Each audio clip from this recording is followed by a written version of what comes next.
Hello viewer, আজকে আমি আপনাদের রাইস মিল দেখাবো যে ধান থেকে কিভাবে চাল বের হয়। তো সামনে যে বোর্ডটি দেখতে পাচ্ছেন এটি হচ্ছে ইলেকট্রিক বোর্ড, এটি দ্বারা সাধারণত রাইস মিল পরিচালিত হয়। আমার সামনে এখন যেটি দেখতে পাচ্ছেন এটি হচ্ছে মোটর, আর এই মোটরের সাহায্যে যে রাইস মিলটিকে ঘোরাতে সাহায্য করে। এখন যে ড্রামটি দেখতে পাচ্ছেন এটাতে সাধারণত ধান দেওয়া হয়।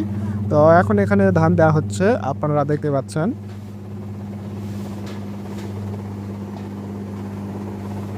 দেখেন এখানে কিন্তু ধান দিতে কিন্তু অনেকটা পরিশ্রম করতে হয়, কারণ নিচ থেকে ধান তুলে উপরে দিতে হয়। এটা হচ্ছে পিছনের পার্ট, আর পিছনের পার্ট দিয়ে সবসময় গুঁড়া বের হয়, আর গুঁড়া বের হওয়ার সঙ্গে সঙ্গে গুঁড়া সরাতে হবে, কারণ এখানে গুঁড়া কখনো জমা করে রাখা যাবে না। এখানে যদি গুঁড়া জমা করে রাখা হয় তাহলে কিন্তু মেশিনের ভিতর জাম লাগবে, আর মেশিনের ভিতর জাম লাগার কারণে চাল কিন্তু কখনো পরিষ্কার চাল বের হবে না।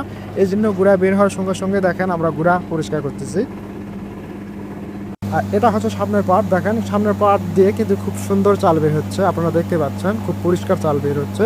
আর এখানে একজন ব্যক্তি সবসময় বসে থাকতে হয়, কারণ ওই ব্যক্তিটি এই যে রাইস মিলটি নিয়ন্ত্রণ করতে হয়, কারণ যে রাইস মিলের চাল পড়া যে গতি, তিনি হাত দিয়ে সেটি গতি নিয়ন্ত্রণ করেন। চালের যে কালারটা দেখেন খুব সুন্দর একটা কালার চলে আসছে।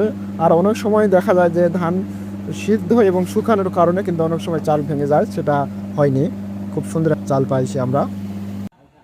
অবশেষে ধান ভেঙে চাল বের করানো শেষ হয়ে গেছে। দেখেন আমার সামনে যে বস্তাগুলো দেখতে পাচ্ছেন এগুলা প্রতিটা বস্তায় কিন্তু চাল রাখা আছে, আর ভ্যানের মধ্যে যে বস্তাগুলি দেখতে পাচ্ছেন এই বস্তাগুলিতেও কিন্তু চাল রাখা আছে। দেখেন আমরা কিন্তু ভ্যানেতে বস্তাগুলো তুলতেছি। তো বস্তাগুলো তোলা মোটামুটি শেষ, ভিউয়ার দেখতে পাচ্ছেন আমাদের কাজ মোটামুটি শেষ, এবং আমার পুরো শরীরটা দেখেন একদম গুঁড়া দিয়ে কিন্তু একদম ভরে গেছে। তো আমরা এখন বাইরের দিকে রওনা হচ্ছি। আবার দেখা হবে পরবর্তী কোনো ভিডিওতে। ততক্ষণ আপনারা সুস্থ থাকবেন, ভালো থাকবেন।